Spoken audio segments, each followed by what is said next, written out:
Shalom. Shalom. First and foremost, I'd like to give all praises and glory unto Yahweh, Bahashem, Yahweh Shai, Bahashem, Kahakwadash, double honors to the elders and apostles of Great Millstone who row. So I taste to you, Akim out there pushing this truth with sincerity, back with another lesson through the Spirit. Cops protect white people and corporate interests. They hunt down black people. That is how they make money, right? That's how they've always made money. They're slave catchers. But the point is that you've never heard a black cop shoots a 1-year-old baby in the chest, right? But a child, a 1-year-old. So this lesson, if I say shalom to the elect, this lesson is going to be called Shameful Spewing, right? Because I'm seeing more and more Edomites speak on Edomites, all right, and how they get down and why you shouldn't hang with groups of them, and they're in cognitive denialism and stuff like that. I'm seeing more and more of this, and it's very telling, and it's all prophecy too, all right. They want this country back, because what is it? Iniquity has abound, the love of many is waxing cold, and they know that they have a short time. They want their genes and stuff back, so they're training their kids up. They're training themselves up with this certain type of pride, and that's in Obadiah. Obadiah says they have a pride, and you have to see this pride. It's real pride, all right. But check it out. Was just opened up, like unloaded on, right, by a white cop who saw the baby get into the car, and they knew that the woman had a receipt. You will never hear. There is not a group of all black cops policing all white communities for a reason, right? It's just white people harassing the fuck out of everyone. Okay, can we be honest? Please, every freedom we've ever had as a result of theirs being taken away. It's a seesaw effect. 55% of Mississippi's population was slaves. 49% of the white people in it invested into slavery. They have the highest incarceration rate in the world. White people don't care. They do not care. The cops are killing fucking dogs, right? Because a black woman is celebrating the Knicks win too loudly. Like, they don't care that this baby just got fucking opened up, right? Like, what are we doing? Like, we are so fucked, right? We are so sick. And my only point is that they arrested a 10-year-old for peeing outside. And Republicans talk about freedom. Where's our freedom? They don't give a fuck about these black kids' freedom. They know that the kid was black. They know that there's no white kids getting arrested. They know that there's no white kids who are bringing in knives that get 35 years for premeditated murder when they're in high school. They know there's no white kids that are getting shot in the back by a family in China. Oh my God, bro. This family gets acquitted on all fucking counts. They killed a 14-year-old. You think that would happen to white people? You have to be honest at some point. We had us under the threat of violence. It was us having a gun and using it against people that didn't. It was slavery, Jim Crow, modern police state bullshit, right? The only point is that the Austin Metcalf supporters are going to be really quiet this week as they realize this happens 3 times a week to black people, and they had the one story that fit their narrative of the year. They didn't shut up in our comments. They didn't make videos about it because they would have got canceled, but they can't be honest about the fact that this wouldn't happen to a white baby because cops protect those and they hunt down everyone else's. All right, have a nice day. I'm fucking sick. Yeah. Cops protect white.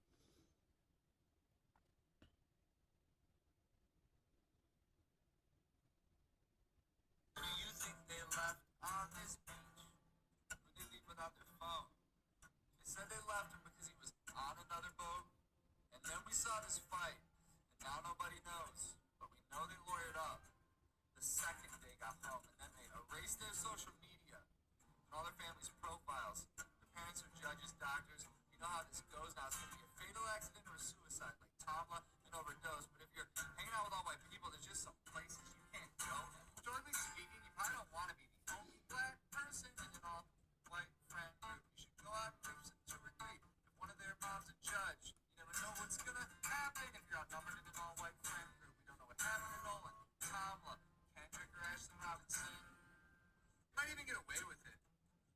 That footage is not going to be released. We're still waiting on Kadir Skinner. It's going to an all-white jury, so the family's going to fight for answers while the system drags its feet. Who knows? Maybe they paid off a cop or just on his phone they press delete. If you come into our spaces, come in groups of 2 to 3. We never stop fighting against integration. It's just getting harder and harder to see it. The cop said he chose to stay there that night without his phone because the white people really believe it. Do you think they left on this beach? Or did they leave without their More shameful spewing.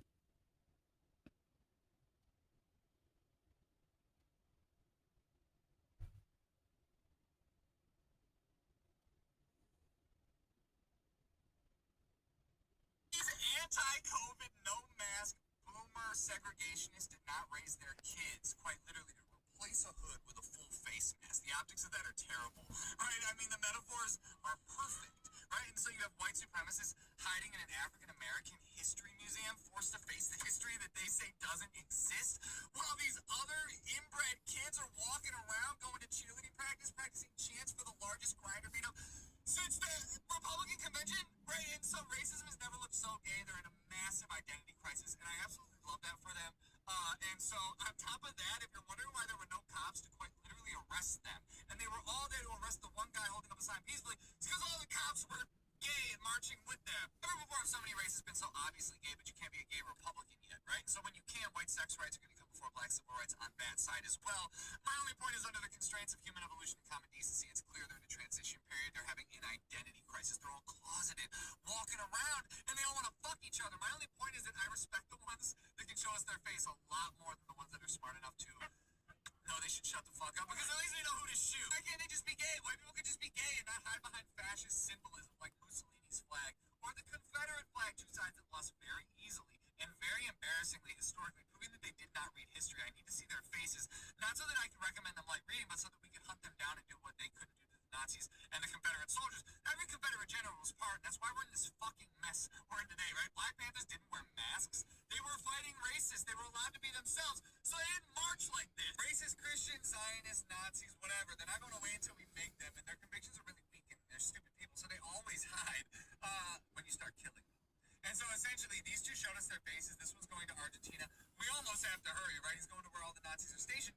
This one's at the home of where white supremacy always was. It was in a house that was built by slaves and was just called white. Another perfect metaphor for how racist this fucking country is. Okay, have a good day. These anti-COVID, no. Yeah, it's a lot of them. I got a lot of these, what you call, shameful spewers. Before I get to them, I'm going to bring some scriptures out.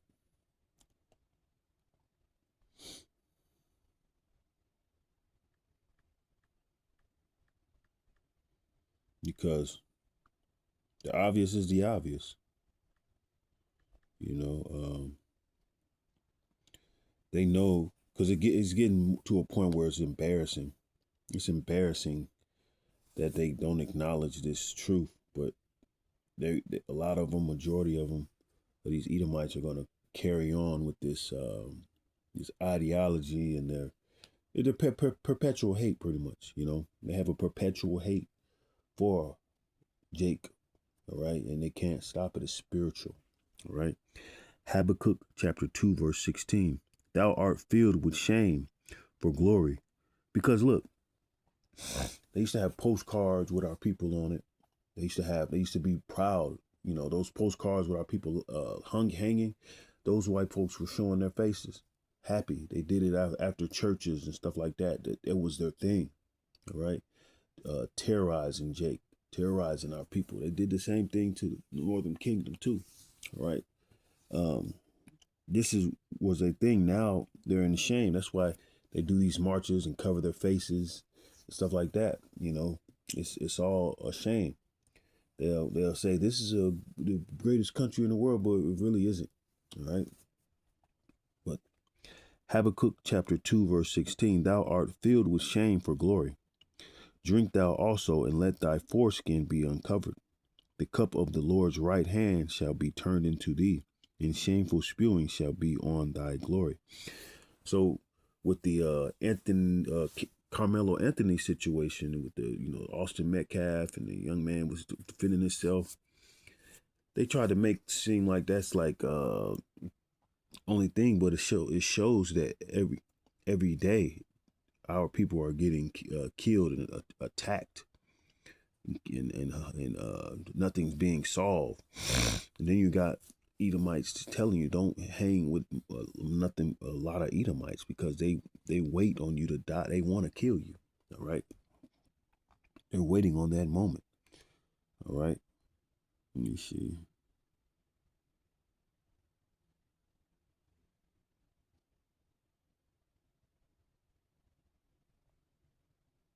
Oh man, this is perfect. The schizophrenic crisis. Used to be proud white America. Asians used to be proud white America of rape and murder. Used to be proud of colonization. Used to, wow, that made us tough. Then you got ashamed of it. And that's what you're dealing with. That's what America's dealing with, a schizophrenic crisis. You know what plantation they've never shown us? The most prominent ones. The ones that were most profitable. Breeding plantations. Why don't you want to show us those?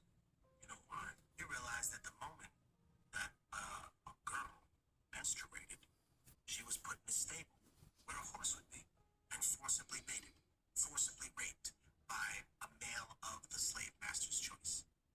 And when she had children, they weren't called children, they were called a litter of pups. Killing a person, law of the Bible, right? Medieval Spain, super religious. You killed a man, he should be killed. Why? We're indigenous and black people, categorized as subhuman. So under the law, you would not be punished for the things that you did to us. That's why. There's a British manual, right, that was taken out of the British Museum because within the manual, it talked about how rape was a weapon of war that should be used against the indigenous population. You're ashamed of that now. You're ashamed, right? Who was Christopher Columbus? His image has been so whitewashed, but he was trafficking little girls on an island. Who does that sound like? He was trafficking 9-year-old indigenous girls on an island. Who does that remind you of? You intellectual coward. Used to be proud white America. Yeah. Rape and murder. Used to be proud That's the spirit. colonization. It just popped up on my Instagram, man. It's the spirit, guys. All right. By a park ranger on his standard Monday. Breaking news. Nolan Wells' body was found by a park ranger on his standard Monday morning rounds. The ranger said the body appeared that it just washed up on shore and the body was not waterlogged, which means forensics point out that there was no fluid in his lungs, which means he likely didn't drown, and it's indicative of his body being deceased before he was placed in the water. Why is this not going viral? Because it explains why the friend group has lawyered up and made all of their accounts private. And even with this information, a sheriff insists that there's no foul play. It was a drowning accident. However, he was deceased before his body was placed in the water, and there were already reports that Nolan Wells' body was beaten and bruised. It is also known and documented that there was intense physical fight. Nolan's friend group was fighting him, and the fight moved from the beach to the boat, and the boat sped away. And this was all in the 4 to 5 o'clock time frame.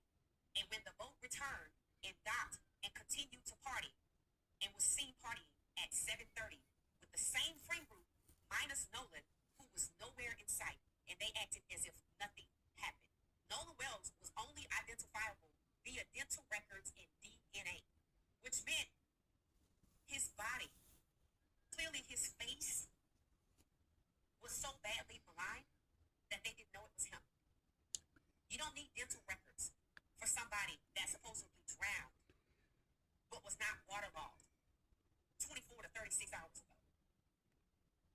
The cover-up seems to be in place. It's time for all of the videos from all of the people on the boats who watched Nolan be beaten.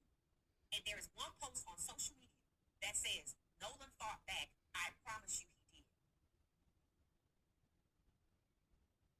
This is awful. And it's eerily similar to what happened to Carmelo Anthony.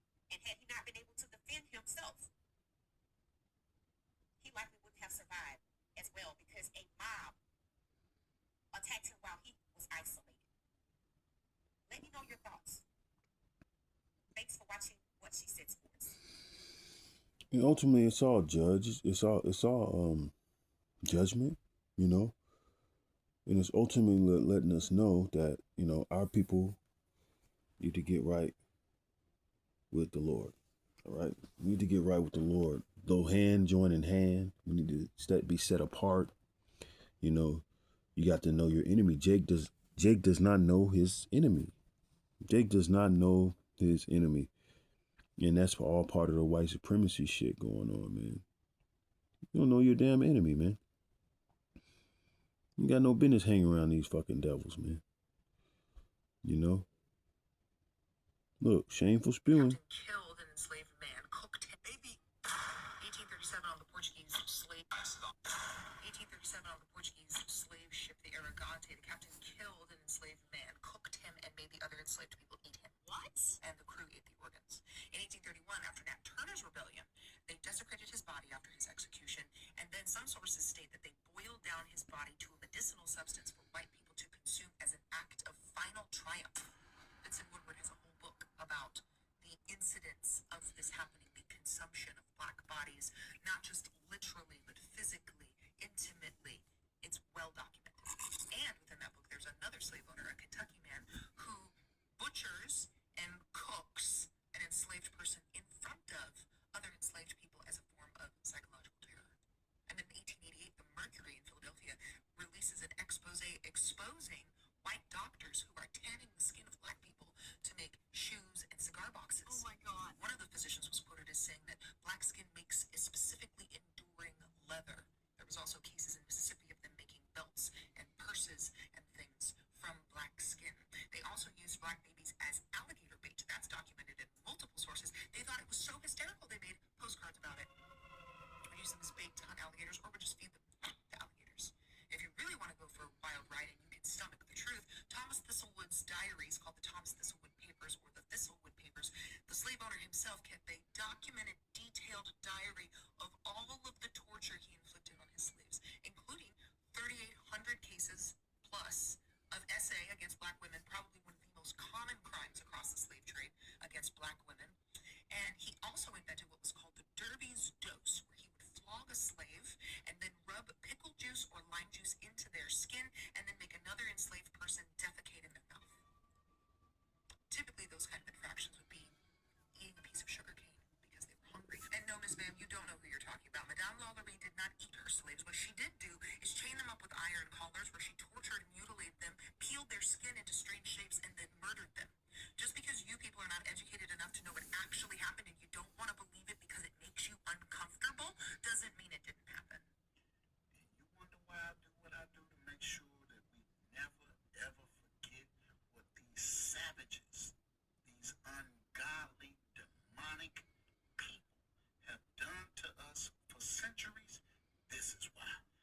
Look, if you want to learn more, man, all you got to do is text the word edible to 219-299-49. And please, don't argue with me. Argue with your mama and fight these facts. Yiddy!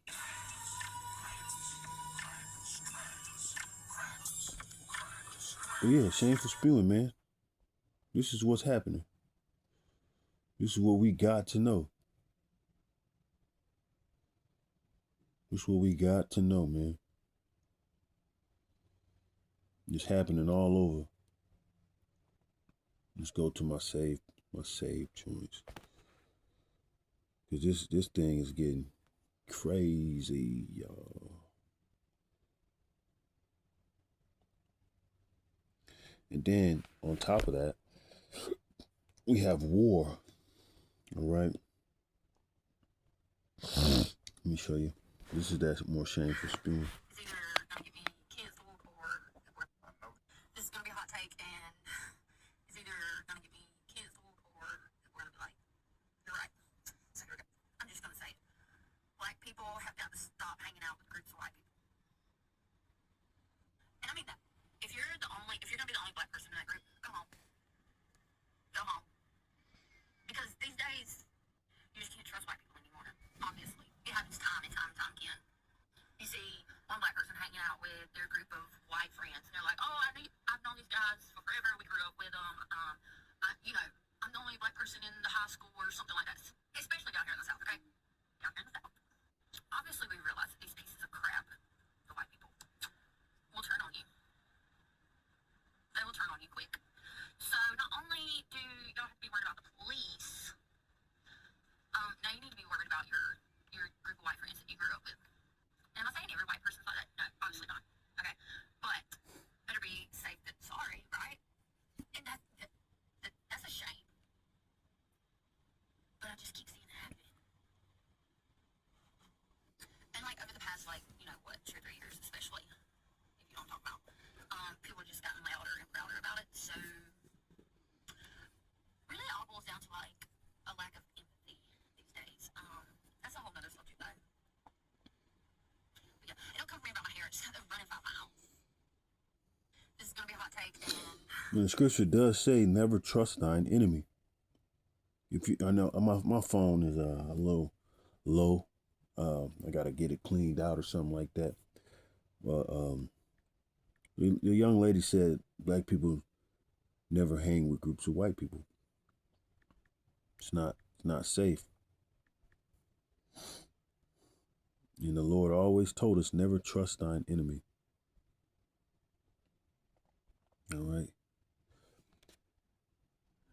Ecclesiastes chapter 12, verse 10 to 12. Never trust thine enemy, for like as iron rusteth, so is his wickedness. Though he humble himself and go crouching, yet take good heed and beware of him, and thou shalt be unto him as if thou hadst wiped a looking glass. And thou shalt know that this rust have not been altogether wiped away. Set him not by thee, lest when he have overthrown thee, he stand up in thy place, neither let him sit at thy right hand, lest he seek to take thy seat. And thou at the last remember thy words, and be pricked therewith. All right. You can't deal with these devils, man. These devils they got a perpetual hatred, man. And I'm gonna get that too. And this is true. It's a perpetual hatred. I'm always bringing this scripture out, always, because it's like really telling, man. All right. Okay, so we got Ezekiel 35, verse 5. Because thou hast had a perpetual hatred, and hast shed the blood of the children of Israel by the force of the sword in the time of their calamity, in the time that their iniquity had an end. Therefore, as I live, saith the Lord Yahweh, I will prepare thee unto God, into blood, and blood shall pursue thee. Saith thou hast not hated blood, even blood shall pursue thee. All right. Thus I will make Mount Seir most desolate, and cut off from it him that passeth out, and him that returneth. All right. So the Lord's going to handle these people tremendously. Ooh-wee. They feel like they're getting away, but the Lord's prophets, man, we know what the hell's going on. We know that these people just setting their lots, and judgment is going out, you know, because thy violence done to thy brother.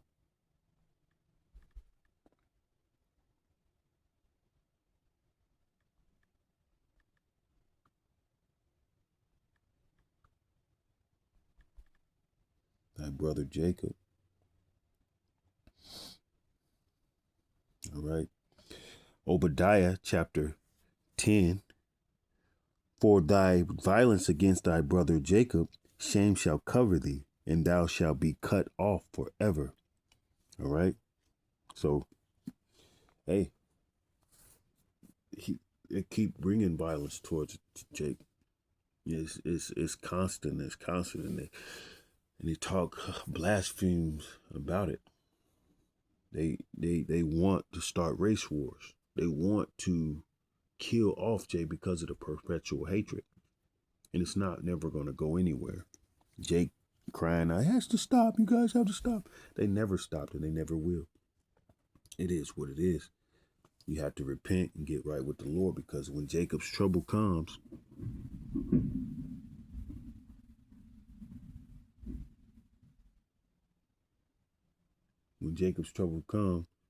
it's going to come. All right. It's going to come heavy. All right. And with that, I want to give all praise unto glory, I want to give all praise unto Yahweh, Ba'ashem, Yahweh Shai, Ba'ashem Makah HaKwadash, double honors to the elders and apostles of Great Millstone. All right. Hope this lesson was edifying to the elect. Till next time, Shalom. Kwam Yasharala Abad Babo.